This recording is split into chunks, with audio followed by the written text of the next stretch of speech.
पहले क्या होता था कि कोई एफआईआर होती थी तो उनको हस्बैंड को और उनके परिवार वालों को तुरंत अरेस्ट कर लेती थी पुलिस, लेकिन अब वो अरेस्टिंग खत्म कर दी सुप्रीम कोर्ट ने। एफआईआर जो ज्यादातर फाइल होती हैं वो लेडीज की तरफ से होती हैं। तो वहाँ अगर बच्चा है, अगर वो लड़का मर जाता है तब तो बच्चों को आ सकती है, लेकिन जैसे मान लीजिए सास ससुर के नाम पे कोई प्रॉपर्टी है तो सास ससुर की प्रॉपर्टी पे वाइफ का कोई हक नहीं है, उनकी बहू का कोई हक नहीं है। आजकल के लिए क्या है, जहाँ पर हस्बैंड केस फाइल करता है वहाँ पर लेडी हाईली डिमांडिंग होती है एलिमनी की। अभी हम लोग ने केस किया, उनका केस 7 साल से चल रहा था। फिर हम लोग ने कोर्ट में कहा कि साहब हम म्यूचुअली चाहते हैं, तो कोर्ट ने हमसे कहा कि आप क्या देना चाहते हैं। तो हम लोग ने कहा कि हम लोग 20 लाख रुपए, 25 लाख रुपए, 30 लाख दे सकते हैं जो हमारी हैसियत। लेकिन उधर की लेडी का जवाब आता है कि हमको 1 CR और एक फ्लैट चाहिए। अच्छा। कई बार तो मेरे पास ऐसे केसेस आए कि गर्लफ्रेंड अपने बॉयफ्रेंड के साथ आई और बोली है कि इनका डिवोर्स करा दीजिए उनकी वाइफ से। तो दोस्तों स्वागत है आपका एक और मज़ेदार एपिसोड में। जैसा कि रियल हिट आपके लिए बहुत ही काम के पॉडकास्ट लेकर आता रहता है, ऐसे पॉडकास्ट ऐसे टॉपिक्स हम कवर करते हैं जो आपके लिए बहुत ज़्यादा हेल्पफुल हो। तो भाई पूरा मर्द समाज जो है वो डरा हुआ है शादी के नाम से। अगर आपकी शादी नहीं हुई है अभी तो भाई ये एपिसोड आपके लिए, और अगर आपकी शादी हो चुकी है और आप थोड़े से परेशान चल रहे हो तो भी ये पॉडकास्ट आपके लिए है। वरना पॉडकास्ट तो देखो आपके लिए है ही इन एनी केस बहुत ही हेल्पफुल, क्योंकि आज हम बात करेंगे मेंस राइट की। क्या चल रहा है मार्केट के अंदर, कितने केस फाइल हो रहे हैं, कितने उनमें से फेक हैं, कितने फेक एलिगेशन हो रहे हैं, और मेन कैसे बच सकते हैं, शादी से पहले क्या करना चाहिए और शादी के बाद क्या करना चाहिए। आज इसी टॉपिक पे बात करने के लिए हमारे साथ मौजूद हैं एडवोकेट अनुराग सर। ये लखनऊ में प्रैक्टिस करते हैं, 18 साल से इनकी स्पेशलिटी मैट्रिमनी केसेस में ही है। तो आज हम इनसे जानेंगे क्या चल रहा है मार्केट में। सर सबसे पहले स्वागत है आपका। Thank you so much. Thank you, आप इतनी दूर से हमारे पॉडकास्ट के लिए आए। तो सर शुरू करते हैं, थोड़ा आप अपने बारे में बताइए। आप कितने साल से मैट्रिमनी केसेस हैंडल कर रहे हैं, और पहले 18 साल पहले कैसे केसेस थे, और आज की क्या चल रही है पोजीशन? देखिए मेरी प्रैक्टिस करीब हो गई 18 साल की, और मैंने शुरुआत ही करी मैट्रिमोनियल केसेस से। ठीक है। जब मैं नया मैट्रिमोनियल केसेस में आया तो वहाँ पर 2 कोर्ट्स होती थी। आज ये है कि आज के समय में 10 कोर्ट्स हैं, और पर डे हर कोर्ट में 70 के आसपास मैटर लगते हैं पर डे पर कोर्ट। सिर्फ मैट्रिमनी के? सिर्फ matrimonial cases 70 case per day पर कोर्ट। अच्छा।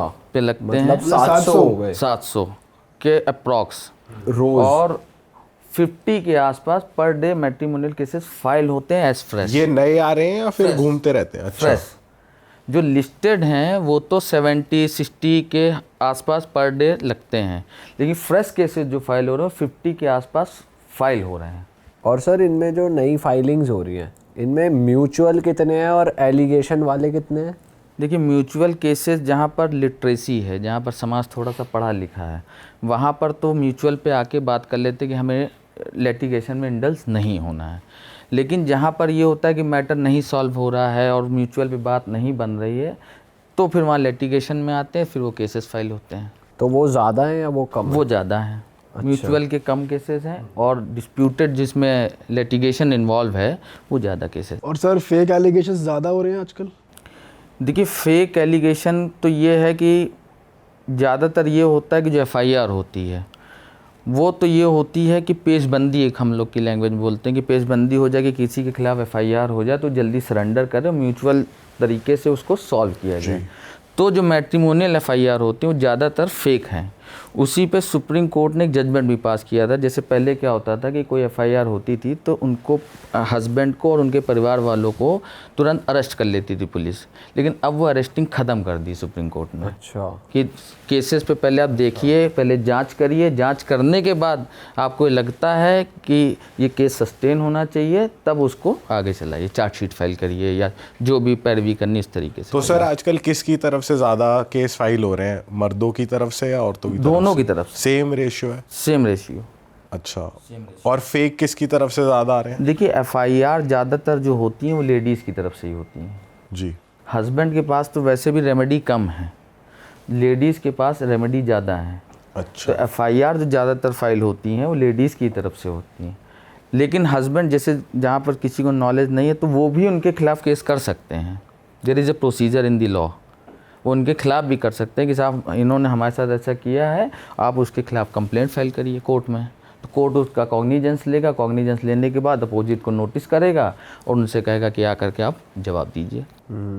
तो सर थोड़ा सा प्रोसेस समझते हैं कि अगर कोई महिला किसी पुरुष पे केस लगा दे, या जैसे उन्हें मैरिज नहीं समझ में आ रही और लड़की कहती है कि भाई मेरे को डाइवोर्स चाहिए, अब हस्बैंड चाहता है कि डाइवोर्स ना हो, तो फीमेल क्या करती है और मेल को क्या करना चाहिए उस केस में? देखिए, राइट जो फीमेल के हैं वो मेंटेनेंस का केस फाइल कर सकती है हस्बैंड के खिलाफ, डोमेस्टिक वायलेंस का केस कर सकती है हस्बैंड और उसके परिवार वालों के खिलाफ, और एफआईआर करा सकती है हस्बैंड और उसके परिवार वालों के खिलाफ। सर जैसे डोमेस्टिक वायलेंस हो गया, पर इसमें तो वो कभी अगर किसी ने करी भी नहीं है और तो वो मैन अपने आप को वो कैसे प्रूफ करेगा कि इनोसेंट हूँ? देखिए, कोई भी केस या कोई भी एफआईआर करने के लिए ये तो कोई क्राइटेरिया तो बना नहीं कि आप एफआईआर नहीं कर सकते हैं जी। But that will be decided by the court कि एफआईआर फेक थी, कॉन्कॉक्टेड थी, क्या था।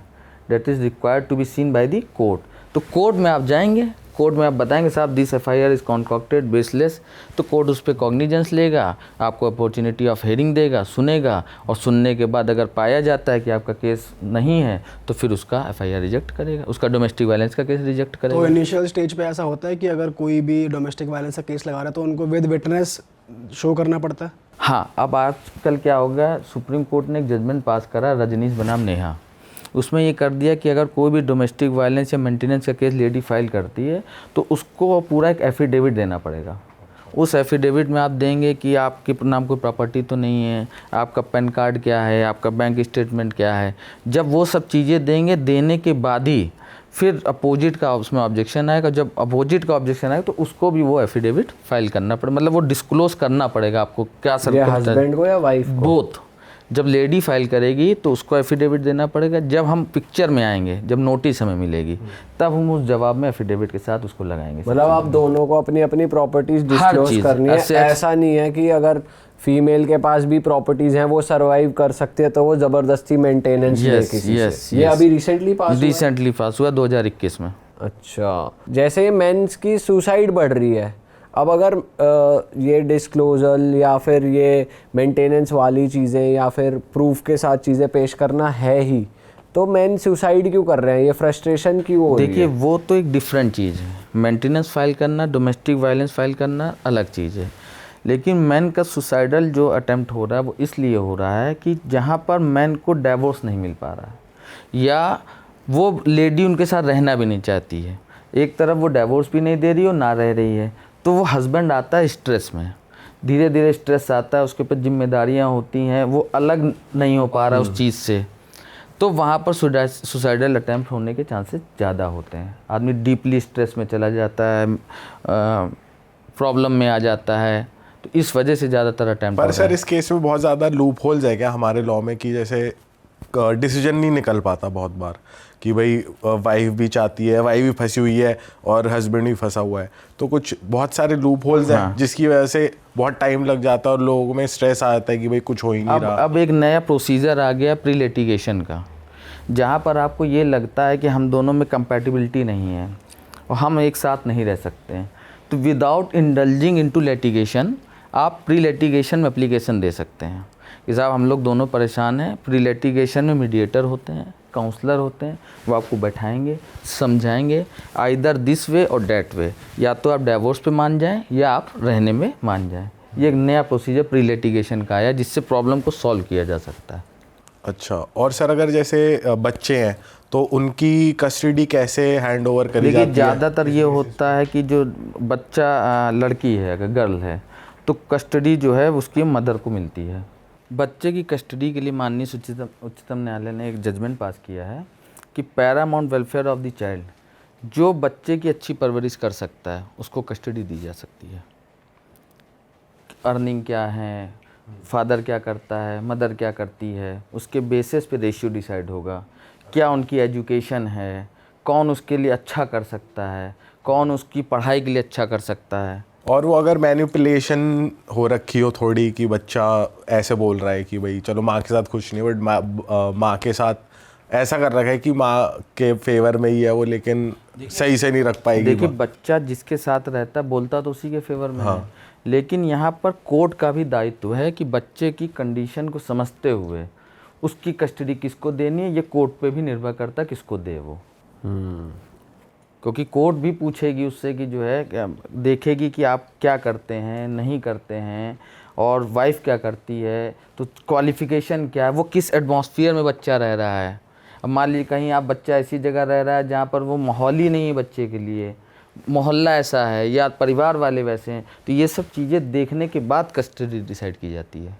सर बहुत केस में ऐसा भी हो रहा है जब सिचुएशन बहुत वर्स हो जाती है मतलब बिटवीन दी कपल, तो जो लड़का होता है एलिमनी से बचने के लिए अपने जो उसके नाम जो भी प्रॉपर्टी होती है उससे बेदखल कर देते हैं घर वाले ताकि वो बच जाए। तो ये चीज़ें काम कर रही है मर्दों की फेवर में, हो रहा है, ये चल रहा है? देखिए बेदखली के लिए सूट फाइल करना पड़ता है। जैसे पेपर में निकाल दिया बेदखली कर दी कि अब बेटे से मतलब नहीं है, वो सस्टेन नहीं करता है। अच्छा। उसके लिए आपको सूट कोर्ट में फाइल करना पड़ेगा, इंजंक्शन लेना पड़ेगा कि इनको हर चीज़ से रिस्ट्रेन किया जाए। तो वो काम करता है नहीं करता है? देखिए उससे काम करने, देखिए वैसे भी आपको हम बता दें कि जो नए आजकल जजमेंट आ रहा है उसमें ये सिनेरियो तय हो गया कि जो लेडी है, जो डॉटर इन लॉ है, वो उसको वहाँ रहने का राइट है, लेकिन उसकी प्रॉपर्टी पे कोई राइट नहीं है लड़के की, चाहे वो लड़के के भी नाम हो। हाँ उसको नहीं, जैसे लड़के के नाम पे है तो वहाँ अगर बच्चा है, अगर वो लड़का मर जाता है तब तो बच्चों को आ सकती है। लेकिन जैसे मान लीजिए सास ससुर के नाम पे कोई प्रॉपर्टी है, तो सास ससुर की प्रॉपर्टी पे वाइफ का कोई हक नहीं है, उनकी बहू का कोई हक नहीं, सिर्फ रहने का हक है। निकाल नहीं सकते वो। हाँ निकाल नहीं सकते, रहने का हक है, लेकिन उस प्रॉपर्टी में उसका कोई हक नहीं तो है वो कि वो सेल एलिमनी कर वो क्लेम नहीं कर सकती उसमें कि इनके मतलब जब हाँ एफिडेविट बनता है उनसे क्लेम नहीं कर सकती है। हस्बैंड की ही सैलरी से या हस्बैंड के ही स्टेटस से उसको डिसाइड किया जाएगा कि कितनी एलिमनी होनी चाहिए। अच्छा, तो सर थोड़ी रेमेडीज़ की बात करते हैं। मेन के पास क्या राइट्स हैं अगर शादी के बाद वो परेशान हो जाते हैं, तो वो उन्हें सबसे पहले क्या करना चाहिए उस केस में? देखिए अगर उनको लग रहा है कि हमारे खिलाफ कल कोई केसेस हो सकते हैं, हाँ।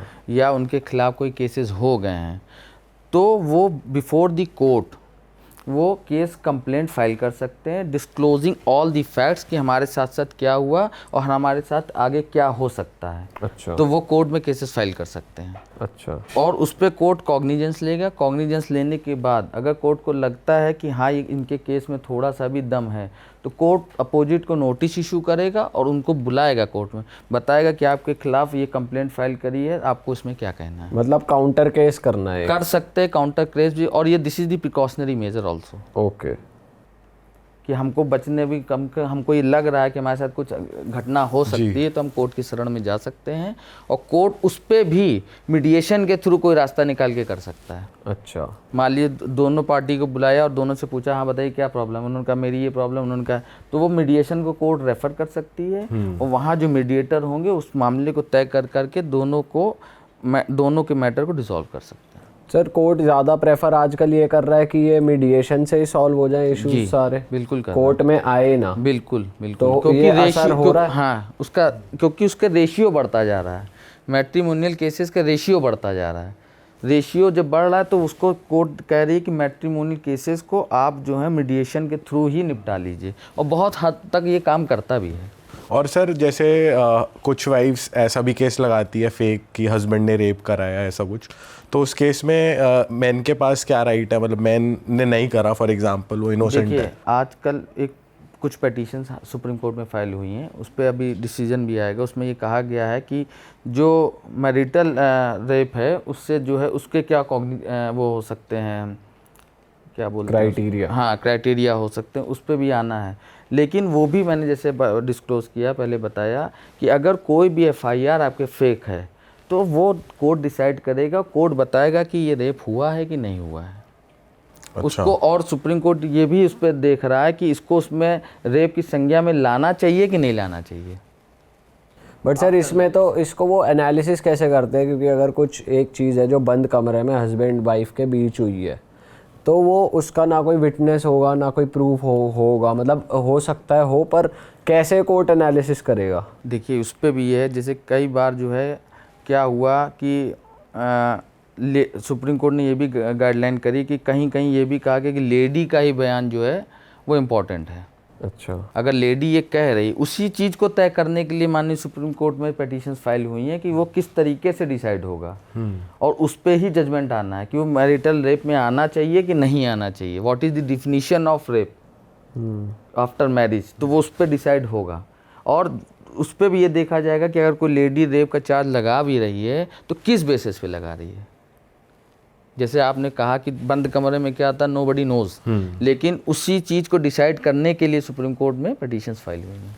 तो सर ये तो बहुत टाइम टेकिंग प्रोसेस होता होगा, जो एक डाइवोर्स केस अगर चल जाए तो कितने दिन में रिजॉल्व देखिए होने अब क्या हो गया है कि जैसे मैंने आपको बताया पहले 2 कोर्ट थी, अब हो गए 10 कोर्ट।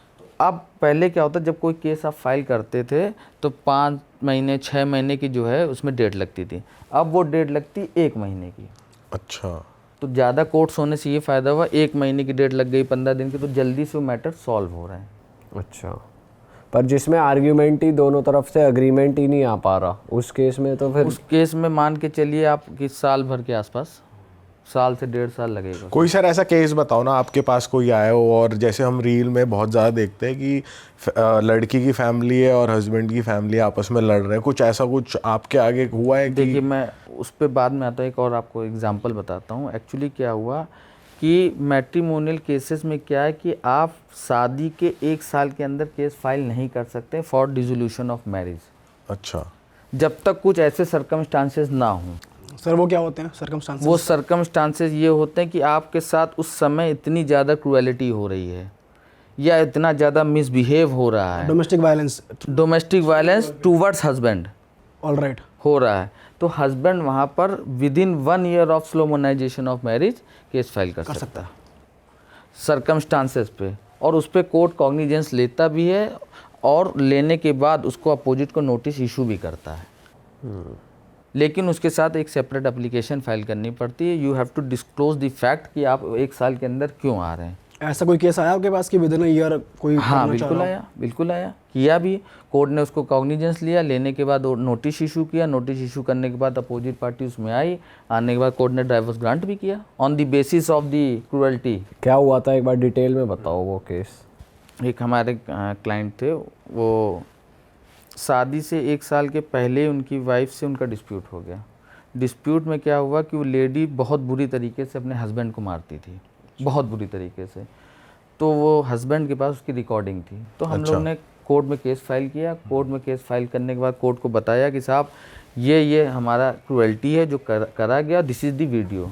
तो उसके बेसिस पे कोर्ट ने हमारा केस को रजिस्टर किया, रजिस्टर करने के बाद नोटिस किया, नोटिस करने के बाद फिर उस पर जजमेंट पास किया। और वाइफ को सज़ा नहीं होती इस केस में, क्योंकि वो अपने हस्बैंड को मार रही है। डोमेस्टिक वायलेंस का केस अगर उल्टा लगाया जाए तो उनको कोई सज़ा नहीं देखिए मैट्रिमोनियल में क्या होता है, सबसे ज़्यादा सेटलमेंट पे आ जाता है केसेस, क्योंकि क्या होता है हस्बैंड भी है वाइफ भी है, दोनों अपना काम कर रहे हैं या दोनों बिजी हैं, तो वो ये सोचते हैं कि इस पिंड से छूटो। तो वहाँ पर लोग सज़ा में ना जाकर ये सोचते हैं कि हमारा सेटलमेंट हो जाए और हम अपनी हैप्पी लाइफ जिएं, या हमको मैरिज करनी हो मैरिज करें, या हम अपना जो करना चाहें। पर अगर सर पति कहेगी मुझे दिलवानी है सज़ा, तो क्या सज़ा है इस चीज़ की? अगर सज़ा दिलवानी है तो फिर आपको केस को लड़ना पड़ेगा। जैसे मैंने आपको पहले बताया, you have to file the complaint. उस कंप्लेंट में आप सब चीज़ें लिखेंगे, उसके बाद जो है कोर्ट को लगेगा, कॉग्निजेंस लेगा कोर्ट कि इनके खिलाफ ये केसेस बनते हैं, तो उन केसेस में कोर्ट उनको सम्मन करेगा। सम्मन के बाद उनको जमानत करानी पड़ेगी। जैसे मैंने अभी आपको ये एग्जांपल बताया, इस केस में हुआ भी था ये। अच्छा। उन्होंने कंप्लेंट भी कोर्ट में फाइल करी, कंप्लेंट करने के बाद कोर्ट ने उनके खिलाफ सम्मन इशू किया, कुछ धाराओं में उनको तलब कराया, तलब कराने के बाद उनको जमानत भी करानी पड़ी। अच्छा। तो ऐसा नहीं है कि हस्बैंड के लिए रेमेडी नहीं है, देयर इज ए रेमेडी, लेकिन लोगों में अवेयरनेस नहीं है। कितना टाइम लग जाता है जमानत कराने में, जैसे कोई फंस गया है ऐसे ही केस में? हफ्ता 10 दिन तो लगता ही है। जैसे ये डिपेंड करता है धाराओं पे। जैसे मान लीजिए आपके ऊपर कोई हल्की धारा लगी हुई है तो जल्दी जमानत, जो जैसे मान लीजिए बिलो 7 ईयर है तो बिलो 7 ईयर में सेम डे जमानत हो जाती है। 7 ईयर से ज़्यादा है तो वो this is the discretion of the court की कोर्ट उसमें क्या करती है, या आपका उसमें रोल क्या था, उस रोल के हिसाब से फिर वो कोर्ट कंसीडर करती है। अच्छा। और सर और किस तरीके के केसेस आते हैं आपके पास? थोड़े इंटरेस्टिंग केसेस बताओ जो आपको नॉर्मल से हट के लगे हों कि आप भी परेशान हुए हो, थोड़ा आपका भी टाइम गया हो उसमें, आपके लिए भी चैलेंजिंग रहा जैसे हो? आजकल के लिए क्या है, जहाँ पर हस्बैंड केस फाइल करता है वहाँ पर लेडी हाईली डिमांडिंग होती है एलिमनी की। अच्छा। हाँ, कि जैसे मुझे 50 लाख चाहिए, 1 करोड़ चाहिए। जैसे अभी हम लोग ने केस किया, उनका केस 7 साल से चल रहा था। फिर हम लोग ने कोर्ट में कहा कि साहब हम म्यूचुअली चाहते हैं, तो कोर्ट ने हमसे कहा कि आप क्या देना चाहते हैं। तो हम लोग ने कहा कि हम लोग 20 लाख रुपए, 25 लाख रुपए, 30 लाख दे सकते हैं, जो हमारी हैसियत है। लेकिन उधर की लेडी का जवाब आता है कि हमको 1 CR और एक फ्लैट चाहिए। अच्छा। तो फिर उस पर कोर्ट, देखिए कोर्ट आपको डायरेक्शन नहीं दे सकती है। म्यूचुअल आप कहीं पे बात कर रहे हैं, वो आप दोनों को डिसाइड करना है, कोर्ट को तो सिर्फ ऑर्डर करना है। तो फिर नहीं हुआ, वो फेल हो गया। अच्छा, उस केस में क्या करा फिर husband ने? आजकल ये भी चल रहा है कि लोग मैरिज करते हैं, मैरिज करने के बाद भी ये डिस्प्यूट होते हैं, और डिस्प्यूट होने के बाद ही हाईली डिमांड आ जाती है कि हमको इतनी एलिमनी दिलाई जाए, इतने दिलाई जाए। बट जैसे उन्होंने कुछ हाईली डिमांड भी कर दी, पर कोर्ट तो ये देखेगा ना कि देने लायक है कि नहीं। 1/3 ऑफ द रेशियो जो है, जैसे मान लीजिए आपकी 1 लाख रुपए की सैलरी है, तो उस 1/3 को आपको देखेगा। अच्छा। जैसे आपकी अर्निंग 1.5 लाख की, उसको 1/3 देखेगा। तो अगर कोई ओवर डिमांड भी कर रहा है अगर, तो वहाँ कोर्ट कंसीडर नहीं करती उस चीज़ को। तो कोर्ट कहेगा ना कि 1/3 ही मिलेगा। हाँ, तो उन लेडी को मिला नहीं फिर? नहीं, कोर्ट आपसे ये नहीं कहेगा, कोर्ट फिर उस पे मेरिट पे मुकदमे को डिसाइड करेगा। जैसे मान लीजिए आपने डाइवोर्स फाइल किया, डाइवोर्स करने के बाद एक बात आ गई कि साहब हम म्यूचुअल चाहते हैं, वो लेडी नहीं तैयार हो रही है, तो कोर्ट के सामने जो डाइवोर्स का केस है उसको गुण-दोष के आधार पर डिसाइड करेगा। अच्छा, उसमें और टाइम जाएगा? उसमें टाइम जाएगा। कोर्ट प्रोसीजर है, एविडेंस होगा और बहस होगी, जजमेंट होगा, तो प्रोसीजर है वो। तो इसलिए लोग कहते हैं फ्रस्ट्रेशन बचाने के लिए कि आप म्यूचुअल में आ जाइए, म्यूचुअल में आ जाओ और ये अमाउंट लेके आप शांत बैठ या जाओ। प्री लिटिगेशन में आ जाइए। प्री लिटिगेशन में मामला तय हो गया दोनों के, वहाँ पर तय होने के बाद ये हुआ कि भाई इतना हम दे सकते हैं, इतना आप ले लो, हो गया। म्यूचुअल पिटीशन फाइल हुई, फाइल होने के बाद 6 महीने में डिस्पोजल हो गया, आप भी खुश, वो भी खुश। और अगर म्यूचुअल फाइल हो गया और बंदे ने कहा मैं आपको इतने टाइम में दे दूंगा पेमेंट, अभी तो नहीं है जी, मैं धीरे धीरे करके दूंगा, और नहीं दिया, तो फिर क्या होता है? देखिए उसके लिए प्रोसीजर ये है कि जैसे मान लीजिए आज आपने म्यूचुअल पिटीशन फाइल करी और हमारा एक हैंडसम अमाउंट पे तय होगा कि आज हमको इतना मिलेगा, तो जिस दिन आप फाइल करेंगे उस दिन आप कुछ कर सकते हैं, वरना कोर्ट के ही नाम पे आप DD जमा कर सकते हैं। अच्छा। हाँ, तो आफ्टर 6 मंथ जब वो डिक्री होने वाली, को DD जो है विड्रॉ हो जाएगा और उनको पैसे मिल जाएंगे। तो इससे दोनों सेफ होते हैं, वो कल को वो भी नहीं जा सकते, ये भी नहीं जा सकते हैं। ऑलराइट। सर ऐसे भी केसेस आ रहे हैं आजकल, जैसे हम देखते हैं कि कपल जो है सेपरेटेड है लेकिन डाइवोर्स नहीं दिया है, बट अब वो डाइवोर्स के लिए विलिंग भी नहीं है कोई भी, दो भी मतलब लड़ाई चल रही है और वन ऑफ द पार्टनर वो शादी कर लेता है कहीं और, तो उस केस में क्या होता है? देखिए अगर मान लीजिए उसने शादी कर ली है और शादी करने के बाद उनको ये पता चल गया कि इन्होंने शादी कर ली है, तो वो उनके खिलाफ बाइगेमी का केस फाइल कर सकते हैं। विदाउट टेकिंग डाइवोर्स अगर उन्होंने कर ली है तो बाइगेमी का केस उनके खिलाफ कर सकते हैं कि आपने विदाउट टेकिंग डाइवोर्स ले लिया, और उसमें भी सज़ा का प्रावधान है। इसमें क्या सज़ा है? 2 साल की सज़ा है। अच्छा। और सर ऐसे केस भी आते हैं अगर जैसे हम सुनते हैं आजकल न्यूज़ में कि जिनके पति बाहर 6-6 महीने रह रहे हैं, 8-8 महीने रह रहे हैं, तो वैसी उनकी वाइफ्स भी आ रही हैं कि भाई डाइवोर्स के लिए या किसी चीज़ के लिए? इसीलिए आजकल एक्स्ट्रा मैरिटल अफेयर्स हो रहे हैं। अच्छा। जैसे अभी आपने केस सुना ड्रम वाला, तो वो इसी वजह से है कि वो बाहर रहते थे, ये उनका एक्स्ट्रा मैरिटल अफेयर हो गया, अफेयर होने के बाद यहाँ तक सर्कमस्टांसेस बन गए कि ये हादसा हुआ। तो जहाँ पर 6-6 महीने 2-2 महीने के लिए लोग बाहर रहते हैं, वहाँ पर एक्स्ट्रा मैरिटल अफेयर्स होते हैं। अफेयर्स होने के बाद फिर जो है डाइवोर्स तक की नौबत आती है। कई बार तो मेरे पास ऐसे केसेस आए कि गर्लफ्रेंड अपनी बॉयफ्रेंड के साथ आई और बोली है कि मेरा इनका डाइवोर्स करा दीजिए, उनकी वाइफ से। और वाइफ विलिंग थी? आपने क्या करा इस केस में, थोड़ा डिटेल में बताओ। नहीं, वाइफ विलिंग नहीं थी, लेकिन उन्होंने कहा कि आप मेरा डाइवोर्स फाइल कर दे। विलिंग तो ये लेडी थी जो गर्लफ्रेंड थी कि इनका डाइवोर्स हो जाए, सो दैट मैं इनसे मैरिज कर सकूं। अच्छा। तो फिर डाइवोर्स फाइल किया गया और उधर से फिर सेटलमेंट? अब उन पर नोटिस इशू हुआ है, अब वो आएंगे, क्योंकि जिस दिन आप केस फाइल करते हैं इंडिविजुअल, तो नोटिस इशू होती है। तो फिर आपको इस केस में कुछ तो डालना पड़ा होगा कि ये अपनी बीवी से इसलिए डाइवोर्स लेना चाहता है कि वो परेशान करती है, ये करती है, वो क्रूएल्टी का ग्राउंड है, या मान लीजिए आप फिजिकल इंटीमेसी अगर नहीं हो रही है हस्बैंड वाइफ की, तो वो भी दैट अमाउंट्स टू क्रूएल्टी।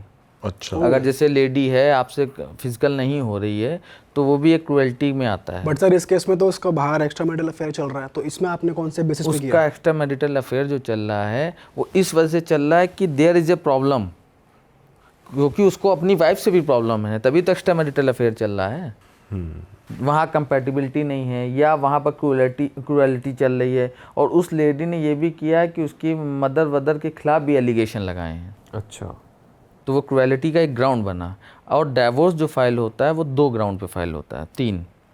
पहला, मैरिज कंज्यूम ना हो। दूसरा, आप 2 साल से सेपरेट रह रहे हो वाइफ से या हस्बैंड से, या क्रूएलिटी हो रही हो, या वो हस्बैंड भी कर सकता है या वाइफ भी कर सकती है। तो these are the ground for divorce. और सर क्या ऐसे भी लॉज आ रहे हैं, जैसे बाहर क्या होता है कि पहले एग्रीमेंट हो जाता है कि इतनी भी ये प्रॉपर्टी मेरी रहेगी, इस पे तेरा कोई हक नहीं है, जैसे प्रीनअप हो जाता है, तो ऐसा लॉ भी ऐसा कुछ आ सकता है इंडिया में? कॉन्सेप्ट नहीं है। देखिए एक्चुअली क्या है कि एक लेडी ने एक जिससे उसकी मैरिज तय हो रही थी उससे पूछा कि बिफोर मैरिज मैं चाहती हूँ कि आप HIV टेस्ट कराइए। अच्छा। उसने कहा आप HIV टेस्ट कराइए। और मैं इसको नहीं मानता कि गलत चीज़ है। अगर आप में शादी हो रही है तो ठीक भी है, पूछ रहे वो आप भी करा लो। तो वो शादी नहीं हुई, टूट गई शादी इसी बात पे। तो इंडिया में ये कॉन्सेप्ट नहीं है। इंडिया में ये आ गया कि प्री लिटिगेशन का कॉन्सेप्ट है कि आपकी मैरिज हो गई तो मैरिज को बचाने के लिए आप प्री लिटिगेशन में आ सकते हैं, लेकिन आप पहले एग्रीमेंट करके नहीं आ सकते। वैसे भी अगर आप मान लीजिए एग्रीमेंट करके भी आते हो तो कोई कानून उसको वो नहीं करता है। आप एग्रीमेंट कर लीजिए, वो तो आपकी म्यूचुअल अंडरस्टैंडिंग है ना, आप एग्रीमेंट करके आए हैं, आप कर लीजिए, उसमें कोर्ट थोड़ी कुछ आपसे कह रहा है। तो पर अगर वो उन्होंने एग्रीमेंट करके शादी कर ली तो क्या वो कोर्ट में वैलिड होगा? वो कोर्ट में वैलिड नहीं होगा। ओके, कोर्ट में वैलिड नहीं होगा, क्योंकि कोर्ट में तो वही चीज़ आ सकती है जो रजिस्टर्ड हो, और इस तरीके का कोई एग्रीमेंट रजिस्टर्ड नहीं प्रीनप सर रजिस्टर कराना भी चाहे, जैसे ऐसी बनवा लिया, NOC करवा ली उसकी, तो भी नहीं होगा? नहीं होगा, वो तो रजिस्टर्ड एफिडेविट सा चिपका दिया उसके ऊपर, फिर भी नहीं नहीं नहीं। अच्छा। वो रजिस्टर्ड डॉक्यूमेंट होना चाहिए। तो सर यंगस्टर्स को आप कुछ सलाह दो कि शादी से पहले क्या कर सकते हैं लड़के और लड़कियां दोनों, कि उनकी मैरिज में कोई प्रॉब्लम ना आए या वो फंस ना जाएं। देखिए पहले के ज़माने में लोग जब मैरिज करते थे तो क्या करते थे कि दूर दराज के लोगों ने बता दिया, गए और शादी कर ली। हाँ। लेकिन मेरा यहाँ पर एडवाइस सबको यह है कि शादी, जैसे हमारे यहाँ क्या है इंडिया में कि शादी सबसे बड़ा जुआ है, सबसे बड़ा जुआ है, जिसको हम लोग बहुत ही कैजुअल लेते हैं, बहुत ही कैजुअल लेते हैं। फलाने कर दिया, चाचा की लड़की थमा के गए, आप शादी करके चले आए। लेकिन बिफोर इंडल्जिंग इनटू मैरिज आपको कम से कम उसके बारे में पता करना चाहिए, उसकी क्वालिफ़िकेशन के बारे में पता करना चाहिए। उसके बाद आपको तय करना चाहिए कि आप शादी उसके साथ रह सकते हैं या शादी कर सकते हैं या नहीं कर सकते हैं। इसको कैजुअल मत लें, और हम लोग इसको बहुत ही कैजुअल लेते हैं। मतलब पूरा बैकग्राउंड चेक किया जाए, पूरा सब कुछ देखा जाए। बैकग्राउंड चेक करिए, बात करिए, पता करिए कैसे क्या हो रहा है। और आजकल तो कोई बहुत से ऐसे मैटर्स भी आ रहे हैं जिसमें लोगों ने कहा कि बिफोर मैरिज उन्होंने डिटेक्टिव भी हायर किए हुए हैं। हाँ सर, ये भी चल रहा है, क्योंकि आजकल माहौल क्या है, मोबाइल का, मोबाइल में हर चीज़ें हैं। कौन व्हाट्सएप पे लगा है, कौन मेल पे लगा है, कौन यूट्यूब पे लगा है, तो सब चीज़ें अब वो आ रही हैं धीरे धीरे। तो लोग अवेयर हो रहे हैं उस चीज़ को कि डिटेक्टिव कर रहे हैं या देख रहे हैं कैसे क्या हो रहा है, कि कितना कैसे हो। अब और डिवोर्स का जो मेन कारण आजकल बन रहा है टाइम नहीं दे रहा, टाइम नहीं दे रहा है। लोग क्या है, रील्स में लगे हैं। लेडी है, दिन भर रील्स बना रही हैं, हस्बैंड काम कर रहा है, शाम को आया तो रील्स, सुबह आया तो रील्स। तो वो रील्स जो ऐसा केस भी आता है आपके पास कि ये तो रील बना रही है? हाँ, क्यों नहीं, टाइम नहीं दे रही? बिल्कुल है, और बिल्कुल। अभी एक सुप्रीम कोर्ट ने एक जजमेंट पास किया, मैं थोड़ा सा यहाँ डाउट में हूँ कि हस्बैंड दिन में जॉब करता था कि लेडी, ये नहीं पता, तो दोनों जॉब में थे, और उन्होंने एक सुप्रीम कोर्ट में पिटीशन फाइल करी कि साहब हमको डिवोर्स दे दिया जाए। हाँ। तो उस कोर्ट ने कहा भी आपने शादी क्यों की थी जब आपके पास टाइम नहीं है? सही बात है। लेकिन कोर्ट कुछ नहीं कर सकता। कोर्ट ने डिक्री पास करी डिवोर्स की। अच्छा। उन्होंने कहा कि आपने शादी क्यों करी। सर टाइम देना एक बहुत बड़ा रीज़न बन रहा है। बिल्कुल, टाइम देना, मोबाइल से हटना, आपस में बात करना। चक्कर क्या होता है, जैसे हस्बैंड आया घर, आप लगे रील में या मोबाइल में कुछ भी कर रहे हैं, आप बात नहीं कर रहे हैं। जब बात करेंगे नहीं तो डिस्प्यूट अराइज होंगे, बिल्कुल बढ़ेंगे। जब आप बात करें, जैसे आए वाइफ ने पूछा कि कि आप आए हैं, कैसा दिन रहा या क्या रहा, तो उसने बताया ऐसा, या तुमने क्या किया, वो बात ही नहीं हो रही है। वो पानी लाई, पानी रख गई और वो फ़ोन में लग गई, ये भी है फ़ोन में लग गया। सही बात ये भी डिस्प्यूट का बहुत बड़ा कारण है। सर एक्स्ट्रा मैरिटल अफेयर की थोड़ी मैं बात करना चाहूँगा। मैंने ऐसे सुना है कि एक्स्ट्रा मैरिटल अफेयर में अगर वाइफ जो है वो दूसरे के बच्चे मतलब कंसीव कर लेती है, तो हस्बैंड के पास ये कोई प्रूफ करने को नहीं है कि ये बच्चा मेरा है या नहीं, वो डीएनए नहीं करा सकता, ऐसा है? नहीं, डीएनए के लिए आप एप्लीकेशन दे सकते हैं, कोर्ट में बिल्कुल दे सकते बट उसमें सर ऐसा बट नहीं है उसमें आपको कि प्रूफ करना पड़ेगा इसका एक्स्ट्रा मैरिटल हैं। देखिए डीएनए के लिए, हाँ, नहीं तो फैक्ट तो देने ही पड़ेंगे आपको। जब आप फैक्ट देंगे, फैक्ट देने के बाद ही उसको करेंगे। प्रूफ नहीं है तो नहीं कर सकता, तो वो अलाउ नहीं करेंगे मतलब डीएनए टेस्ट के लिए। राइटिंग में प्रूफ नहीं जैसे राइटिंग में प्रूफ नहीं है, लेकिन आपको लग रहा है कि साहब हमारा इसमें इस तरीके से इसका डीएनए होना चाहिए, जी। तो कोर्ट बिल्कुल उसमें कॉग्निजेंस लेगा। लेने के बाद जो है एफएसएल से रिपोर्ट भी मंगा सकता है, अच्छा, फॉरेंसिक को रेफर कर सकता है, बिल्कुल कर सकता है। और अगर एक्स्ट्रा मैरिटल मतलब जो बच्चा है एक्स्ट्रा मैरिटल वाला, उसका भी पत्नी अपने पति से क्लेम मांग सकती है? जैसे सपोज ये प्रूफ करने की बात है ना, ये प्रूफ करने की बात है। जैसे मान ली जब तक वो प्रूफ नहीं हो पा रहा तब तक तो आप ही का बच्चा माना जाएगा। जब ये प्रूफ हो जाए कि साहब ये हमारा बच्चा नहीं था, तब फिर आप किसी चीज़ पे जा सकते हैं। अभी तो वो बच्चा पता ही नहीं किसका है, वो तो कह रही है, और वहाँ पर ये माना जाता है कि लेडी जो कह रही है वो सच कह रही है। अगर लेडी ने कहा ये बच्चा तुम्हारा है तो तुम्हारा ही है, फिर आप डीएनए कराते रहे, सब बट सर कराते अगर रहे। बच्चा माइनर जब तक होता है, हमने ये सुना है, उसका डीएनए टेस्ट कराने की परमिशन मिल ही नहीं सकती है। देखिए कोर्ट में आपको अप्लीकेशन देनी पड़ेगी।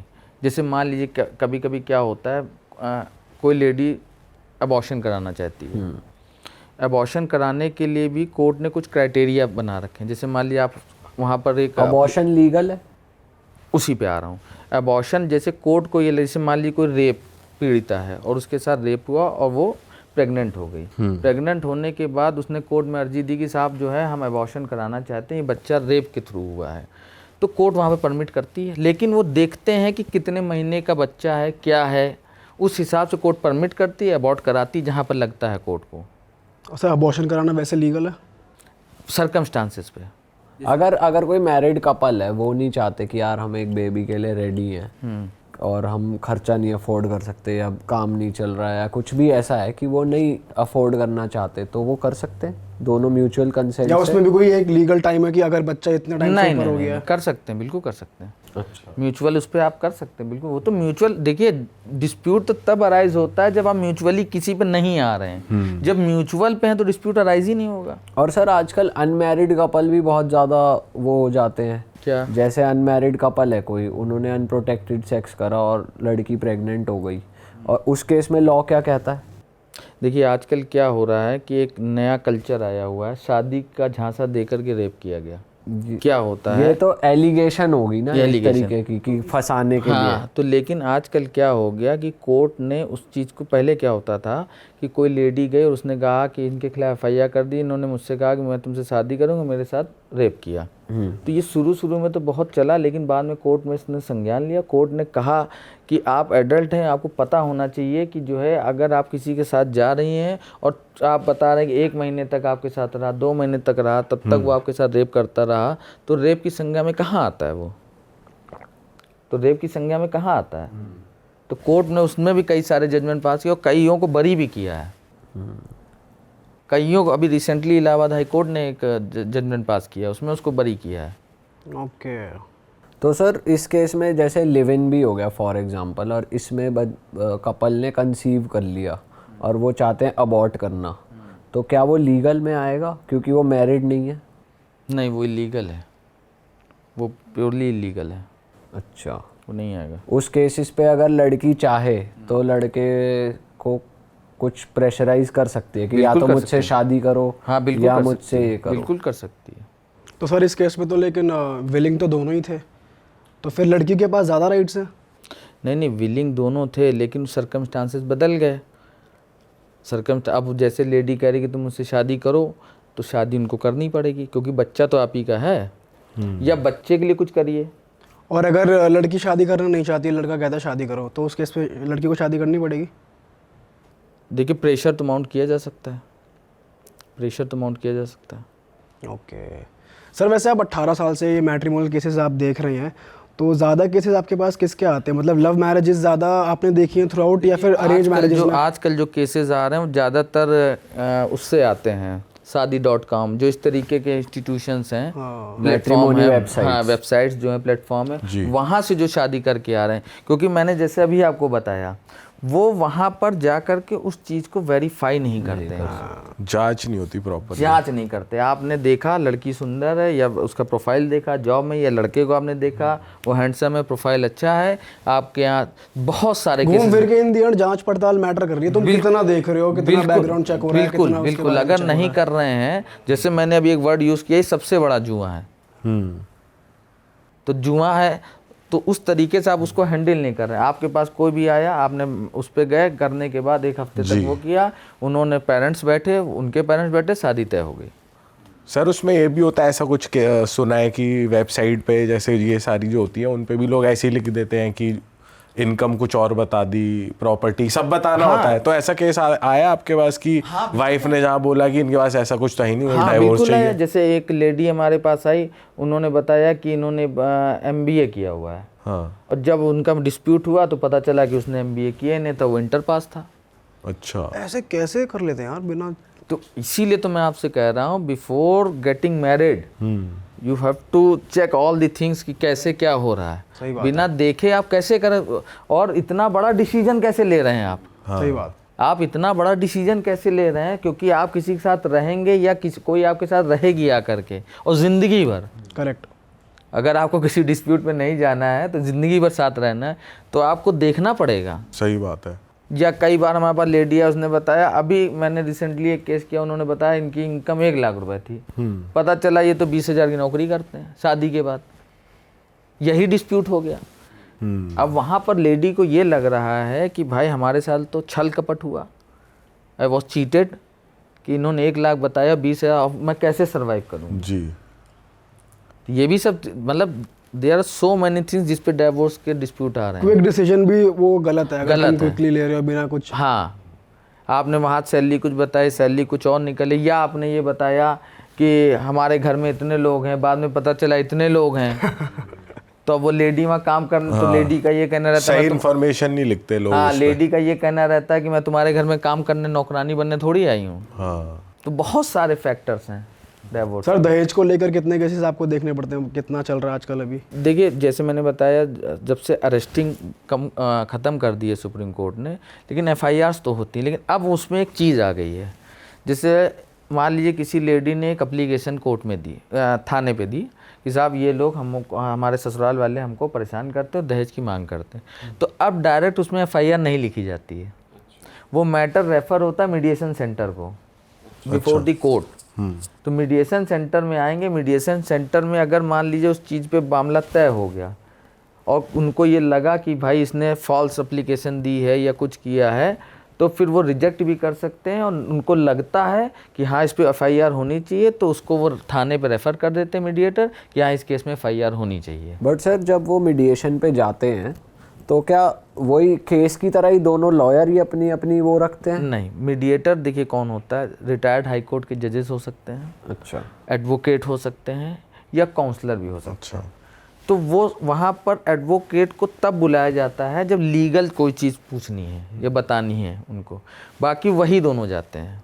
तो सर अगर जैसे मान के चलो एक फीमेल है जिसने ये कहा कि भाई मेरे से तो दहेज की मांग हो रही है, और आदमी जेन्युइनली देखा जाए तो नहीं कर रहा, पर औरत वहाँ जाके रो दी और नकली निशान दिखा दिए, जी मेरे को तो मारते हैं, ये करते हैं, एक्टिंग कर दी बढ़िया, काउंसलर तो फिर उसके फेवर में कह देगा चीज़ें? बिल्कुल कहेगा, FIR हो गई, लेकिन जब FIR होगी तो अरेस्टिंग नहीं होगी आपकी। अच्छा, तो उस FIR जो आपके खिलाफ हुई है उसके बेसिस में आप कोर्ट में बताइए कि साहब इस तरीके से इसने किया है और हमारे पास इस चीज़ के प्रूफ हैं, या इस तरीके की जो भी इसने किया सब झूठा है, कॉन्कॉक्टेड है, तो उस पर कोर्ट करेगा। तो इससे ये फ़ायदा हुआ, पहले जैसे ये फेक चीज़ें होती थी तुरंत अरेस्टिंग थी, और अरेस्टिंग के साथ साथ हस्बैंड, उसके माँ बाप, जिसके खिलाफ भी एफआईआर में नाम होता था, सबको पुलिस बंद कर देती। अच्छा। अब कम से कम आप उस चीज़ से सेफ है कि आपको वो अरेस्ट नहीं करेंगे। पर आपको कोर्ट में पेश होना पड़ेगा, कोर्ट और में पेश proper- होना पड़ेगा आपको। मतलब मेंटल फ्रस्ट्रेशन तो कहीं नहीं जा रही है, कहीं नहीं आपको जा रही। हरासमेंट तो होगी बिल्कुल ही होगी, और आपको आपको कोर्ट में पेशी जाना पे पड़ेगा। आना, पेरेंट्स को लेकर अच्छा, जाना, समाज में वो मैट्रिमोनियल मैटर्स में एक दिक्कत और है। क्या? मैट्रिमोनियल केसेस में पार्टीज का रहना मस्ट है। आपको फिजिकली प्रेजेंट Yes. होना पड़ेगा। दोनों जैसे का ही। मान ली दोनों को, जैसे मान लीजिए सिविल डिस्प्यूट है या प्रॉपर्टी का डिस्प्यूट है, तो वहाँ पर पार्टीज की जरूरत नहीं होती, एक बार के लिए होती। लेकिन जब मैट्रिमोनियल डिस्प्यूट होगा तो जितनी बार वो डेट्स लगेंगी पार्टीज को अटेंड करना और कोई एक नहीं आएगा तो फिर वो खिंचता रहेगा, नई नई डेट आती रहेगी, ऐसे होता है। बिल्कुल। ऑल राइट सर, दहेज को लेकर मैं पूछना चाहता हूँ, कई बार ऐसा होता है कि वेडिंग में फीमेल्स की तरफ से वाइट में एक ट्रांजैक्शन करी जाती है, अकाउंट के थ्रू चेक दे दिया जाता है, डीडी दे दिया जाता है, एज अ गिफ्ट उसे कंसीडर कर लेते हैं। अब मान के चलो उन्होंने शादी के बाद डाइवोर्स फाइल करा, तो क्या वो वही वाइट वाला अमाउंट जो उन्होंने दिया था वो वापस क्लेम कर सकते हैं कि ये हमसे बिल्कुल gift- कर सारे गिफ्ट क्लेम कर सकते हैं, देखिए- गाड़ी और ये सब? देखिए, ऐसा होता है, जो ऑर्नामेंट्स हैं, जो स्त्री धन होता है, वो हमेशा लेडी का होता है। अच्छा। और वो लिस्ट किया जाता है कि ये हम स्त्री धन में दे रहे हैं, कहीं पे रजिस्टर्ड होता है? नहीं, स्त्री धन में नहीं दे रहे, लेकिन वो डिस्क्लोज करते हैं कि हमने ये चीज़ें, ज्वेलरी दी है, ये दी है। उस समय ये नहीं पता होता ना कि हमारा केस होने वाला जो स्त्री धन है, तो वो अब जैसे आपने बताया कि तो वो अकाउंट में ले लेते हैं। उसको बाद में जब मैटर डिस्प्यूट होता है तो अकाउंट में लेने के बाद फिर वो बताते हैं कि सामने देखिए इनको अकाउंट में दिया था और ये दहेज के रूप में दिया था। अच्छा। तो ये एडमिसिबल होगा कोर्ट में? मानेगा कोर्ट इस बात को? कोर्ट उस चीज़ को कंसीडर करता है कि हाँ भाई, आपने जो है ये पैसे दिए हैं तो किस बाबत आपने लिए हैं। लेकिन वहाँ पर ये कहना है कि भाई जो पैसे वो मिले हैं वो इन्होंने जो दिए वो शादी के खर्च के लिए दिए थे, वो दहेज नहीं है। करेक्ट। कैश में दे रहा है सर अगर, तो फिर उसका तो कुछ कैश में डिस्प्यूट होता ही नहीं है। कैश फिर तो कुछ नहीं कर सर सकती अगर वो लड़की। दिया है एज अ गिफ्ट गया है, तो फिर लड़के की पार्टी बोल रही कि ये तो एज अ गिफ्ट आया था, ये अब इसको कंसिडर कर रहे हैं कि हमने दहेज मांगा है, तो फिर उस केस में क्या होता है? देखिए, मैंने जैसे आपको बताया कि जब आपको ये लगने लगे कि डिस्प्यूट हमारा हो रहा है रिलेटिंग टू डॉवरी, तो आप वहाँ कोर्ट में कंप्लेंट फाइल कर सकते हैं कि साहब ये दहेज अगर लेना पाप है तो देना भी पाप है। तो कोर्ट उसमें कॉग्निजेंस लेगा, कोर्ट उसमें उनको नोटिस इशू करेगा और उनके खिलाफ भी ऑर्डर करेगा कि बताइए आपने कह रहे हैं तो दहेज आपने दिया क्यों फिर। हाँ। जैसे मैंने आपको केस में बताया, उनके खिलाफ भी कोर्ट ने ऑर्डर किया, कि दिया ही क्यों। दिया क्यों। अगर आप इसको तभी आप दहेज तो कंसिडर आप कर दे रहे रहे हैं तो आप उसको प्रोत्साहित कर रहे हैं। तो चलो ये तो लड़कों के फेवर में आ गई बात है जी। ये तो बच गया पैसा। और गाड़ी वगैरह का कैसे रहता है सर? गाड़ी का तो ये रहता है कि जैसे मान ली म्यूचुअल कहीं सेटलमेंट होता है, म्यूचुअल सेटलमेंट पे जिस पे भी आप तय कर लीजिए वो खत्म हो जाती है बात। और अगर कोर्ट में चली गई बात नहीं, कोर्ट में अगर बात कि चली गई, हमने जी इतना कैश, इतना सोना और इतनी गाड़ी दी थी, तो अब चलो अकाउंट की ट्रांजैक्शन का तो कोई हिसाब ही नहीं रहा, गाड़ी और गोल्ड क्लेम कर सकते हैं वापस? देखिए वो तो क्लेम करते ही हैं, लेकिन ज़्यादातर ये होता है कि जब डिस्प्यूट अराइज होते हैं तो वो लेडी पैसा और ज्वेलरी पहले ले जाती है घर। अच्छा। जैसे मान लीजिए उसको लग रहा है कि डिस्प्यूट हमारे बीच है, तो वो जिस दिन घर से छोड़ेगी उस दिन वो पूरा पैसा और पूरा बैग कपड़ों से भर के ले जाएगी। हाँ सर, वैसे गाड़ी भी तो देखा जाए फिर कोर्ट ये भी तो बोल सकता है कि तुमने गाड़ी दी, क्योंकि आजकल जैसे लोग लड़के के नाम ही गाड़ी कर देते हैं खरीदने, मतलब जब खरीदते हैं एज अ दहेज या गिफ्ट दिया जा रहा है, तब भी कोर्ट ये बोल सकता है तुमने दिया ही क्यों, फिर उस टाइम इनके नाम ही क्यों कराया। हाँ बिल्कुल बोल सकता है, बिल्कुल बोल सकता है, ये भी तो कराई बिल्कुल बोल सकता है। और बट अगर जैसे ये लड़की वाले स्मार्ट है, इन्होंने हर चीज़ की कॉल रिकॉर्डिंग कर रखी है कि मैंने तो जी एक गाड़ी चाहिए, इतना कैश चाहिए, वो एडमिसिबल होगा कोर्ट में कि इन्होंने जी मांगा था हमें देना पड़ा? देखिए बहुत हद तक मैट्रिमोनियल केसेस में व्हाट्सएप चैटिंग, वीडियो, इस सब पे कोर्ट कंसीडर नहीं करती है। अच्छा। ओ, तो क्या कंसिडर करते हैं? कॉल रिकॉर्डिंग भी नहीं? वो एक सजेशन हो सकता है, वो एक सजेशन हो सकता है, लेकिन एज ए प्रूफ कोर्ट उसको कंसीडर नहीं, जैसे व्हाट्सएप चैटिंग वगैरह हैं। तो ठोस सबूत क्या हुआ फिर? अब ठोस सबूत ये हुआ, जैसे मान ली वीडियो आपने लगाया तो वीडियो को पहले वेरीफाई कराइए, जब जैसे डीएनए आपने बोला, तो उस वीडियो को जब वेरीफाई होगा, वेरीफाई करने के बाद जब उसको लगेगा तब कोर्ट उसमें कुछ ऑर्डर कर सकती है। प्रामा फेसाई कुछ नहीं करती है।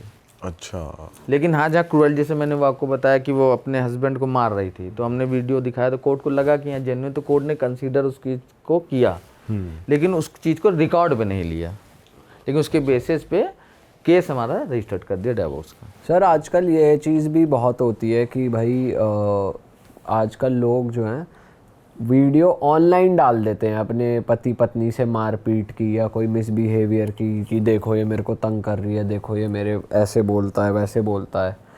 तो क्या जब ये बातें कोर्ट में जाती है तो कोर्ट का इसको लेके चीज़ है कि भाई आपने पहले ऑनलाइन क्यों डाल दी, या आप तो डिफेम कर रहे हो, या किसी के फेवर में बात करता है कोर्ट? इस देखिए, जहाँ मैट्रिमोनियल डिस्प्यूट है वहाँ पर डिफॉर्मेशन का केस बहुत हद तक नहीं चलता है।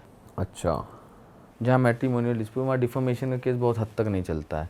लेकिन हाँ, कोर्ट कह तो सकती है, कोर्ट कह सकती है कि भाई आपने वीडियो क्यों डाला, क्यों वायरल किया, कर सकती है, लेकिन डिफॉर्मेशन का केस सस्टेन नहीं करती कोर्ट। अच्छा।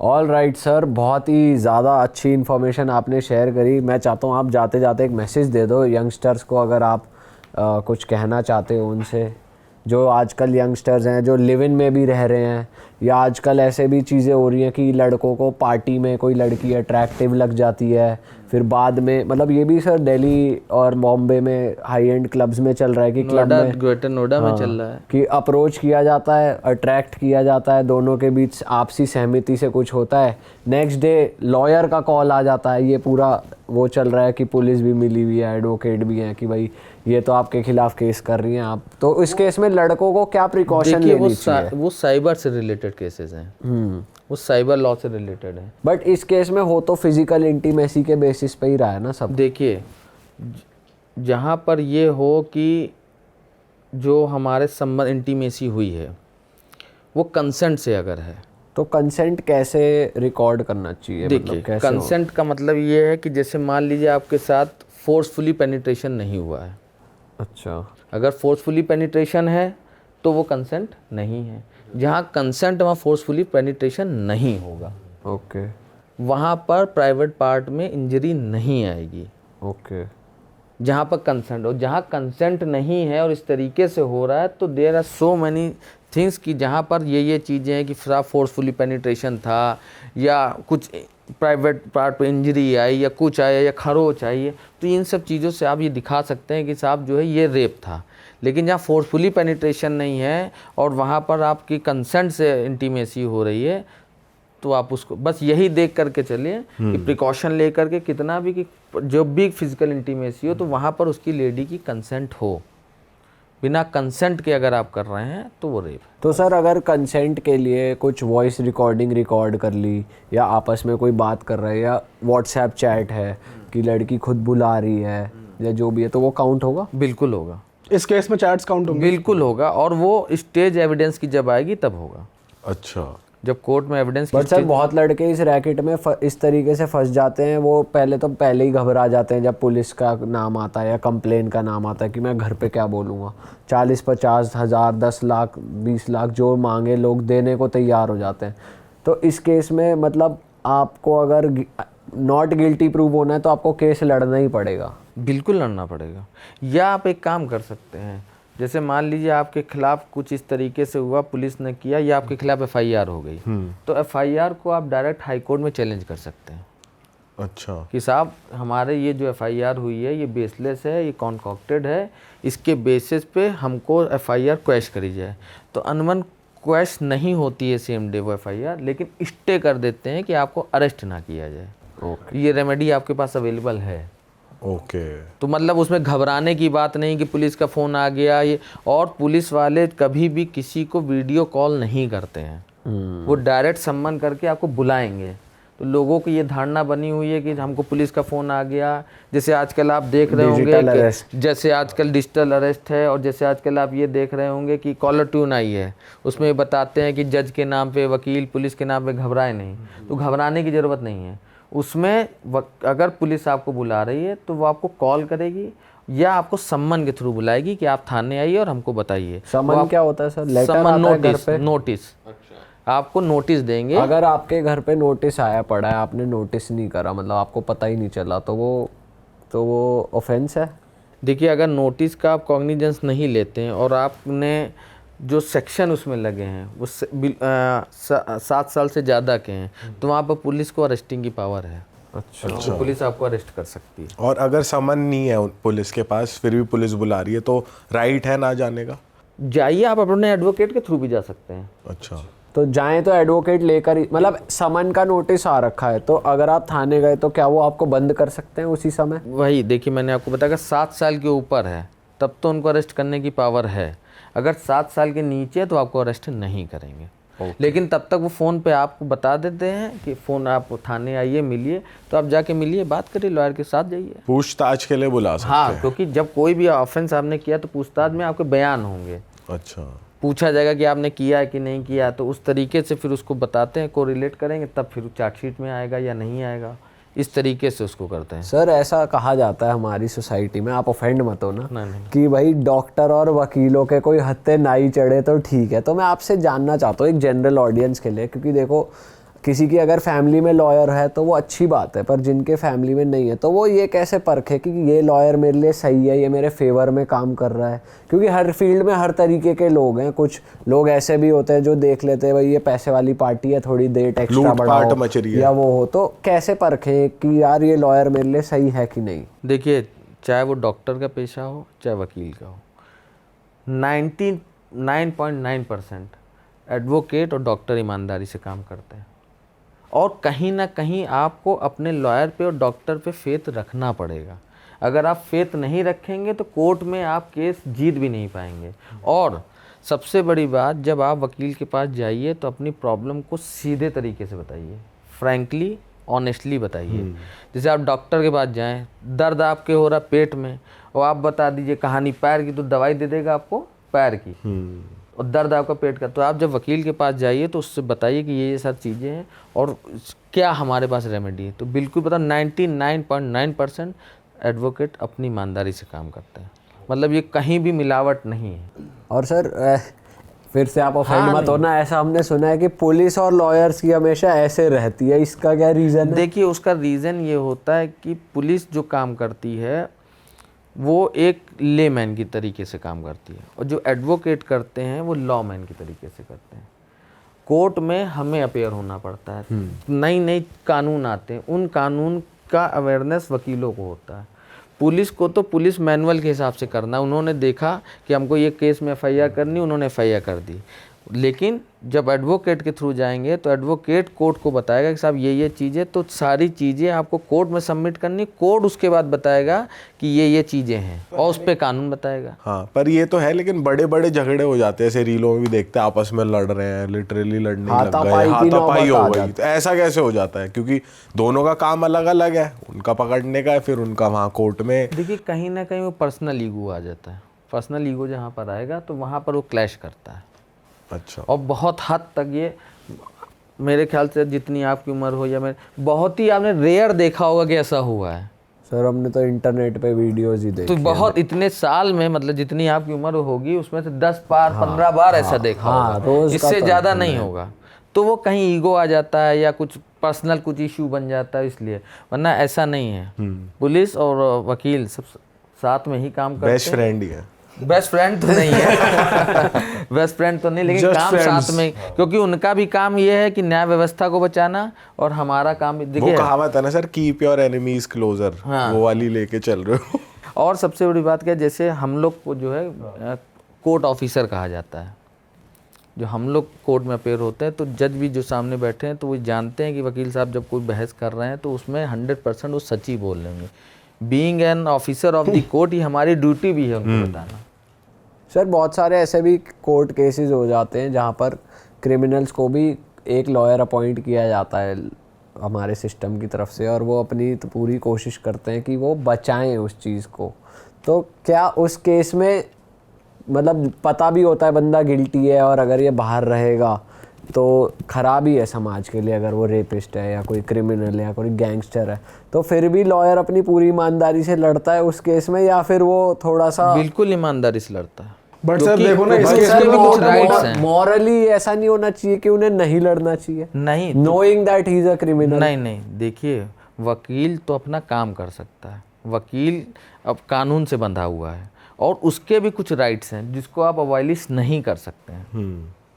अब मान लीजिए कैसे ये आपको, जैसे मान लीजिए ये कैसे कोर्ट को पता या हम ही को कैसे पता कि फलाने ने ये काम किया है, जब तक उस चीज़ का एविडेंस नहीं होगा, जब तक कोर्ट में उस चीज़ को लाएंगे नहीं, बताएंगे नहीं, तो कैसे ऑर्डर मिलेगा, कोर्ट कैसे कंसीडर करेगा उस चीज़। बट सर वैसे अगर देखा जाए, जैसे हम लोग मूवीज़ में देखते हैं, मूवीज़ में वही दिखाया जाता है जो सोसाइटी में चलता है। अब मूवीज़ में जब हम देखते हैं ना, एक वकील अगर किसी क्रिमिनल के लिए लड़ रहा है तो मोटा मोटा, या किसी क्रिमिनल को हटा देंगे, मोटा मोटा किसी के लिए लड़ रहा है, हमको मालूम होता है कि यार ये बेकार में लड़ रहा है क्योंकि वो बंदा गिल्टी है, फिर भी उसे नॉट गिल्टी प्रूफ करने में लगा रहता है। तो यहाँ पर तो लॉयल्टी लॉयर्स की जो है थोड़ी सी वो नहीं हो गई अपने उसको लेकर, मोरालिटी को लेकर। नहीं, देखिए जो बचाने की कोशिश कर रहा है या उसको कोर्ट के सामने ला रहा है, उसके तथ्यों को या जिस चीज़ों को ला रहा है, तो उसको राइट को बचाने की कोशिश कर रहा है।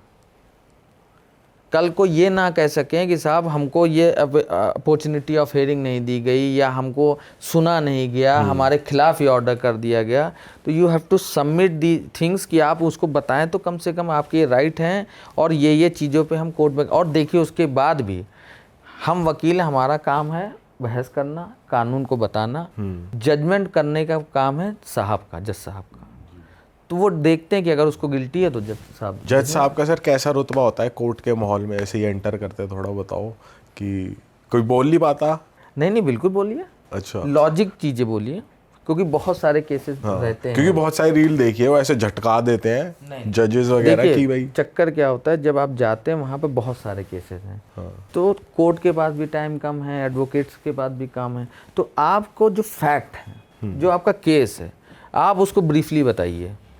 अगर आप दुनिया जहान की कहानी बताने लगेंगे तो कोर्ट भी नाराज़ होगी, और एडवोकेट को अगर क्लाइंट बता रहा तो एडवोकेट भी नाराज़ होगा। क्योंकि जब आप प्रॉपरली किसी कोर्ट में जाने लगते हैं तो जाने के साथ साथ कुछ आपकी ड्यूटीज़ हो जाती हैं कि आप जो बताइए सच ही बताइए, फैक्ट पे बताइए, दुनिया जहान की कहानी मत बताइए। सही बात है। इसलिए वहाँ पर इरिटेशन, अगर आप जाके दुनिया जहान कहानी बताएंगे तो कोई भी, हम 3-4 बैठे हम भी इरिटेट होंगे। वो तो फिर झटकाएंगे ही, क्या बोल रहा है। चलो सर, इस पॉडकास्ट को यहीं पे ख़त्म करते हैं, और थैंक यू सो मच, आपने अपना प्रेशियस टाइम दिया, आप यहाँ पे आए हमारे लिए। और ऑडियंस को हम बोलेंगे इस पॉडकास्ट को अपने तक ना रखें भाई, शेयर करें, फैला दें इस पॉडकास्ट को, हमारे चैनल को सब्सक्राइब कर दें, और दैट इज़ इट।